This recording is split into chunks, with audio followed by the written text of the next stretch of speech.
Mtu upata nuru yake tangu tumboni kwa wazazi wake.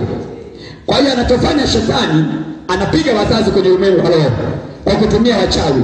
Baba anawekewa mapepo, mama anawekewa mapepo. Watoto wanazaliwa wakiwa wamelaaniwa na mashetani tayari. Kwa hiyo maisha yake yanaharibika. Unakuwa umezaliwa na vifungo tangu tumboni. Ndio maana kwa kudhibitisha neno hili, Yesu akiwa ulimwenguni akakutana na kipofu mmoja tangu kuzaliwa. Wanafunzi wake Yesu wanamjua kipofu yule ni wa tangu kuzaliwa. Wakamuuliza Yesu, nani mwenye dhambi kati ya huyu kipofu au wazazi wake? Yesu akajibu, kweli shida ya mtu ni ya asili, maana yake amezaliwa nayo.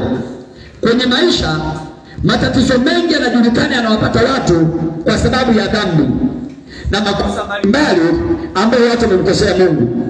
Sasa wanamuuliza Yesu, nani mwenye makosa kati ya wazazi na mtoto aliyezaliwa? Lakini Yesu alipoangalia rohoni akaona sio wazazi wala sio mtoto, bali jambo lile lipo kwa ajili ya utukufu wa Mungu. Ndipo Yesu akamwambia yule kipofu, akamkirimia nini? Kuona. Kwa hiyo kuna mambo mengine Mungu ameyaruhusu kwenye maisha yetu, hususan ya kiafya, kwa ajili ya utukufu wa Mungu.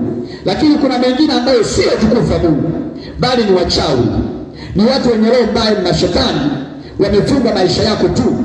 Wewe unahangaika upate maisha lakini hauyapati. Lakini mwingine ana maisha ya kawaida tu lakini anafanikiwa. Kwa nini? Kwa sababu ameshughulika kuondoa vifungo katika maisha yake. Kama unampenda Yesu sema amen. Sema tena amen.